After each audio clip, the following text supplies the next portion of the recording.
2 ராஜாக்கள் புஸ்தகம் 7ஆம் அதிகாரம் 9வது வசனம். பின்பு அவர்கள் ஒருவரை ஒருவர் நோக்கி நாம் செய்கிறது நியாயமல்ல, இந்நாள் நற்செய்தி அறிவிக்கும் நாள். இந்நாள் என்ன நாள்?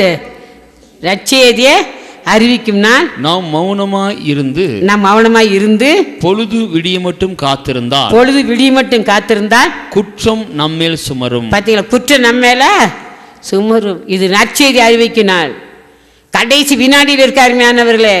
இந்த நாட்களில் நற்செய்தி அறிவிக்காமல் நீங்கள் எப்போ அறிவிக்க போறீங்க? அறிவிக்காமல் பொழுது விடியுமானால் அந்த குற்றம் நம்ம மேலே சுமரும்.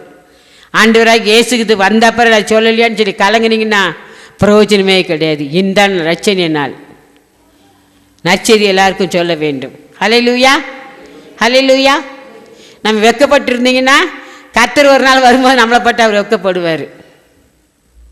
மதமாக ரட்சிக்கப்பட வேண்டும். பாவியின் மேல் தேவன் சினம் கொள்ளுகிறார். நம் பாவத்தை பாவியாகி நம்ம ரட்சிக்கதான் கர்த்தராகிய இயேசு கிறிஸ்து உலகத்துக்கு வந்தார். நாம் ரட்சிப்புக்காக மண்டாடி கேட்க வேண்டும். சங்கீதக்காரர் ரட்சிப்புக்காக என் ஆத்மா தபிக்கிறதுன்னு சொன்னார். ரட்சிக்கப்பட வேண்டும். 2வதாக தேவ வசனத்தை கவனிக்க வேண்டும். அது வசனத்தால் பிரிய வேணும், வாஞ்ச வேணும், தாக வேணும். 3வதாக நம்ம திறப்பில் நின்று தேசத்துக்காக செபிக்கணும். நம் நாட்டு ஆளுகிற அரசாங்கத்துக்காக நம்ம செபிக்க வேண்டும். நம்ம சபைக்காக செபிக்க வேண்டும். நம்ம எத்தனை நாள் நம்ம குடும்பத்துக்காகவே செபிச்சு அந்த குடும்பத்துக்காக செபிக்கனாலும் போடி பயிற்சி பிரியமானவர்களே. மற்றவங்களுக்காக நம்ம செபிக்க வேண்டும். 4வதாக தேவனை பற்றி எல்லாருக்கும் நற்செய்தியை சொல்ல வேண்டும். கடைசியாக நம்ம இதயத்தை கடினப்படுத்தக்கூடாது. வசனம் அதுதான் சொல்லுது. மார்க்கு சுவிசேஷம் 3ஆம் அதிகாரம் 5வது வசனம்.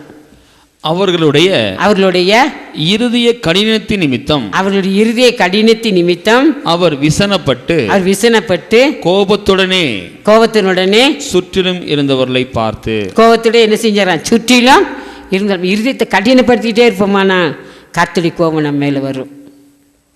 நம்ம இதயத்தை கர்த்தருக்கு ஒப்பு கொடுக்க வேண்டும். அருமையானவர்களே, எவ்வளோ நாள் இப்படி இருப்போம்? இதயத்தை கடினப்படுத்திட்டு இருப்போமானால் கர்த்தருடைய கோபம் நம்ம மேலே வரும்.